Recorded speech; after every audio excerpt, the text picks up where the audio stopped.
Welcome to physics with BK. और आज हम डिस्कस करेंगे electric field of a ring of charge. इससे पहले हमने इलेक्ट्रिक फील्ड को समझा था और फिर डायपोल के लिए कैलकुलेट की थी single charge and for many charges हमने इलेक्ट्रिक फील्ड कैलकुलेट की थी। Now let consider a ring of charge. एक रिंग को कंसिडर कीजिए और इस रिंग पे पॉजिटिव चार्जेस इक्वली डिस्ट्रीब्यूटेड हैं, यानी इस यूनिट लेंथ ds पे जो चार्ज है वो इस यूनिट लेंथ पर भी होगा, वो इस यूनिट लेंथ पर भी होगा, वो इस यूनिट लेंथ पर भी होगा। अब सपोज किसी पॉइंट P पे हम इस रिंग के थ्रू इलेक्ट्रिक फील्ड को कैलकुलेट करना चाहते हैं, तो सबसे पहले इस small area small length element ds के थ्रू यहाँ पर इलेक्ट्रिक फील्ड कैलकुलेट करेंगे और फिर थ्रू आउट इस रिंग के लिए फिर जनरलाइज करेंगे। तो late consider a small length element, यानी इस पूरे रिंग से हमने एक छोटा सा लेंथ एलिमेंट ds लिया जिस पे चार्ज dq है। तो इस लेंथ के थ्रू जो इलेक्ट्रिक फील्ड पॉइंट P पे प्रोड्यूस होगा, सपोज यहाँ पर एक पॉजिटिव टेस्ट चार्ज रखती है, उस टेस्ट चार्ज को हमने कहा है प्लस क्यू नॉट। अब इस लेंथ के थ्रू यह इस क्यू नॉट पे जो इलेक्ट्रिक फील्ड लगेगा वो हमारे पास होगा D E is equal to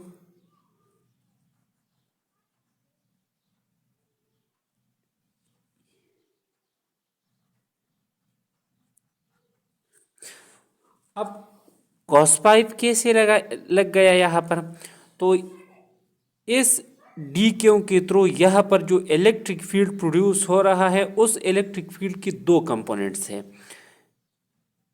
एक ये कंपोनेंट जिसको हमने कहा डी ई साइन पाई, एक ये कंपोनेंट जिसको हमने कहा डी ई कॉस पाई। अब आप देखिए, सपोज यहाँ पर एक लेंथ ds कंसिडर कीजिएगा और इस लेंथ ds पर bd क्यों चार्ज होगा, बिकॉज हमने कहा था इस पूरी रिंग पे चार्जेस इक्वली डिस्ट्रीब्यूटेड है।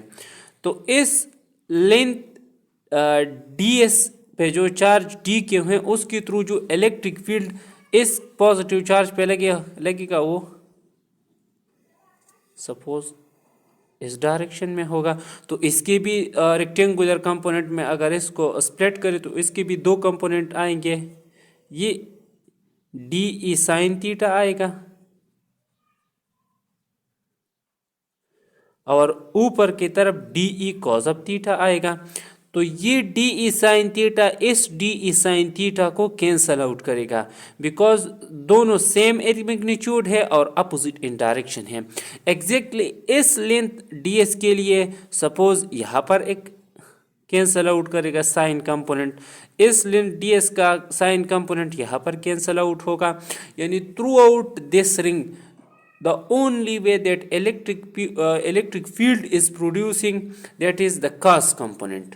तो cos component को हम यहाँ पर लेंगे। अब हमने जाना था कि हमारे पास डी ई की वैल्यू जो है वो हमारे पास है K D Q by R square cos of पाई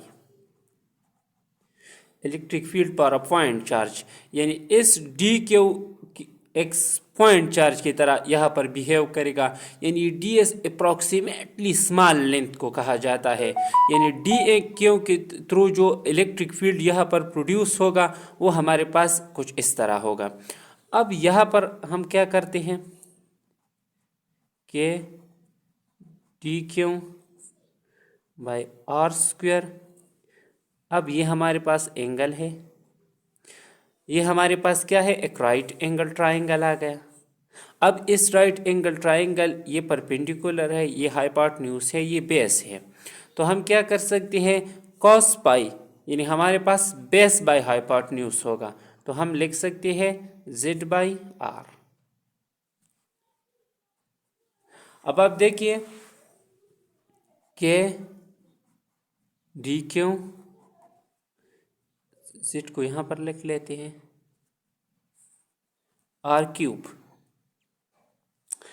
अब आप देखिए यहाँ पर pythagoras थ्योरम के थ्रू आर स्क्वायर हमारे पास क्या है,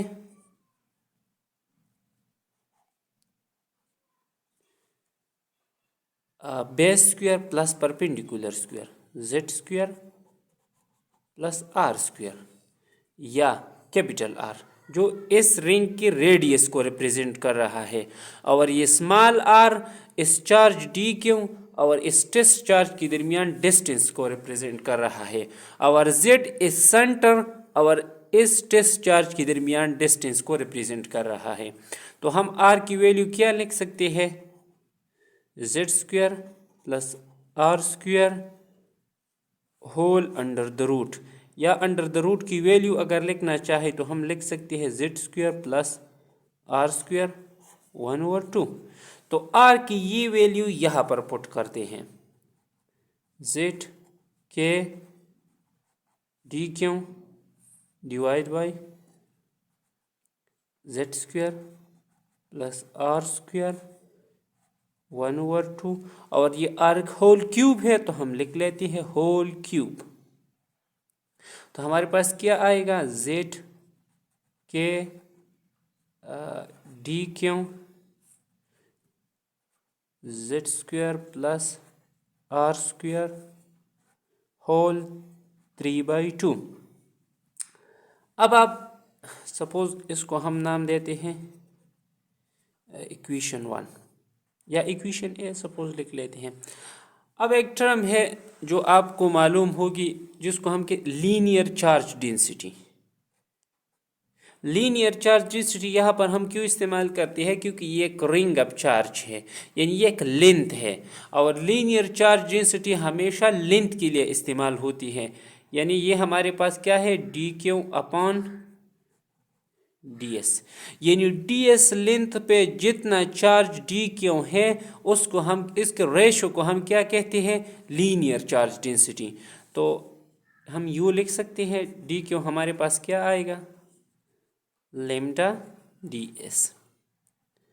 अब डी क्यू की ये वैल्यू लेमडा डी एस को हम इक्वेशन 1 में पुट करते हैं। बट इससे पहले आप चलो यहाँ बोथ साइड इंटीग्रेशन लेते हैं। तो डी क्यू लेमडा कांस्टेंट है तो यहाँ पर भी इंटीग्रेशन लेंगे, D S from 0 to 2 pi capital R, यानी कि circumference of the whole ring. तो क्यों हमारे पास, यानी टोटल चार्ज हमारे पास क्या आएगा, लेमडा और S from 0 to 2 pi R, या फाइनली टोटल चार्ज हमारे पास आएगा लेमडा 2 पाई आर। इसको आप अपने साथ याद रखिएगा। फाइनल रिजल्ट में हम ये इक्वेशन इस्तेमाल करेंगे। सपोज इसको मैंने कहा बी। अब आप यहाँ पर देखिए, अपने वापस टॉपिक की तरफ आते हैं। इक्वेशन ए में हम इस टर्म को यानी डी क्यू की जगह लेमडा डी एस को पुट करते हैं। हमने इक्वेशन ए में डी क्यू की वैल्यू पुट की जो कि लेमडा डी एस थी, तो हमारे पास इक्वेशन 1 कुछ इस तरह गया।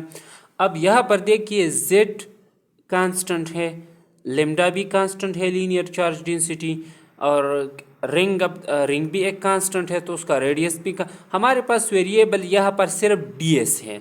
तो हम इंटीग्रेशन बोथ साइड्स लेंगे, यानी डी ई की भी इंटीग्रेशन लेंगे और यहाँ पर भी इंटीग्रेशन लेंगे। तो यहाँ पर हम इंटीग्रेशन लेते हैं कि अब इस पूरी रिंग के लिए हमारे पास इलेक्ट्रिक फील्ड की वैल्यू क्या होगी। तो हम लिख सकते हैं Z K lambda D S Z square plus are square 3/2। तो कांस्टेंट को इंटीग्रेशन से बाहर लिख लेते हैं, तो हम लिख सकते हैं Z K lambda divide by Z square plus are square whole power 3/2 into D S. ठीक है,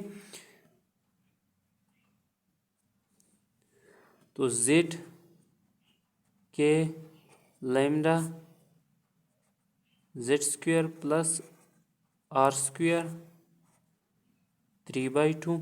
तो यहाँ पर भी हमारे पास लिमिट्स आएंगी फ्रॉम 0 to 2 पाई आर, यानी हम पूरी रिंग के लिए कैलकुलेट करना चाहते हैं। 2 pi r is the circumference of the ring.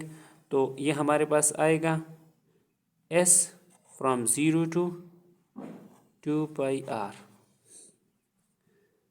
Z K lambda Z square plus are square 3/2 into 2 pi r. Limit put करेंगे। अब इक्वेशन को थोड़ा सा रीअरेंज करते हैं। Z K into 2 pi R lambda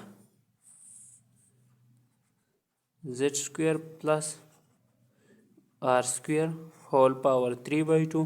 अब रिकॉल करते हैं इक्वेशन बी को। इक्वेशन बी हमने लिखा था कि 2 पाई आर लेमडा, ये हमारे पास किसके बराबर है? Total charge on the ring. तो हम क्या लिख सकते हैं? और यहाँ पर डी ई की वैल्यू हमारे पास सिंपली ई आएगी, यानी total electric field of the ring.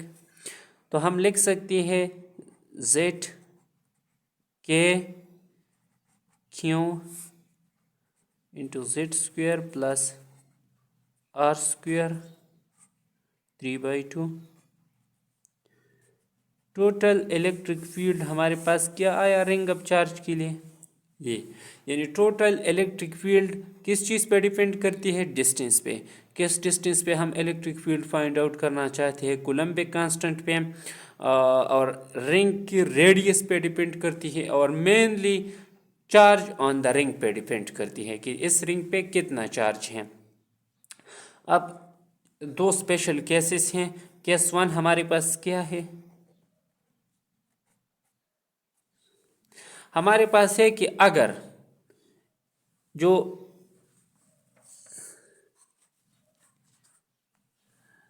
ये z जो है ये इंतहाई ग्रेटर देन r है, यानी जिस पॉइंट पे हम इलेक्ट्रिक फील्ड फाइंड करना चाहते हैं ये as compare to the radius of the ring इंतहाई ग्रेटर है। यानी हम लिख सकते हैं कि अगर z much greater than r हो तो हमारे पास क्या आएगा? z के क्यों, यहाँ से z को कॉमन लेंगे, जेड स्क्वायर को होल पावर 3/2। तो ये आएगा 1 plus are square by Z square whole power 3/2। Binomial expansion से भी इस टर्म को एक्सपेंड कर सकते हैं, या सिंपली भी ये टर्म अप्रोच करेगी ज़ीरो को। कैसे? अब हमें मालूम है कि अगर आर एक इंतहाई छोटा आदत है एज़ कंपेयर टू जेड, और फिर उस छोटे टर्म को जेड से डिवाइड करती है तो मज़ीद छोटा हो जाएगा, जिसके थ्रू हम इसे निगलेक्ट कर सकते हैं, या हम लिख सकते हैं कि इट अप्रोचेस टू ज़ीरो। तो हम यहाँ पर क्या लिख लेते हैं? इलेक्ट्रिक फील्ड फिर हमारे पास क्या होगी? Z K Q by Z cube, 2 cancel with 2। तो z और ई क्यूब स्क्वायर हो जाएगा, तो हम लिख सकते हैं के Q divide by Z square. तो क्या है? ये किस चीज़ का इक्वेशन है? इलेक्ट्रिक फील्ड पर अ पॉइंट चार्ज, यानी एक चार्ज के लिए जो इलेक्ट्रिक फील्ड प्रोड्यूस होती है ये उसका इक्वेशन है। तो हमें क्या मालूम हुआ? इंतहाई ज़्यादा फासले पर रिंग से ये रिंग बिहेव्स लाइक अ पॉइंट चार्ज, यानी अगर रिंग से इंतहाई दूर आप इलेक्ट्रिक फील्ड फाइंड करना चाहते हैं तो ये रिंग बिहेव्स लाइक अ पॉइंट चार्ज। अब एक और केस इसमें है। दूसरा केस हमारे पास क्या है? अब अगर ये क्यू नॉट इस रिंग के सेंटर में हो तो फिर हमारे पास इलेक्ट्रिक फील्ड की वैल्यू क्या होगी? अगर ये क्यू नॉट इस सेंटर में हो तो ये जेड हमारे पास क्या होगा? ज़ीरो। तो चलो इक्वेशन से चेक कर लेते हैं। इलेक्ट्रिक फील्ड की वैल्यू हमारे पास क्या है? के क्यू जेड डिवाइड बाई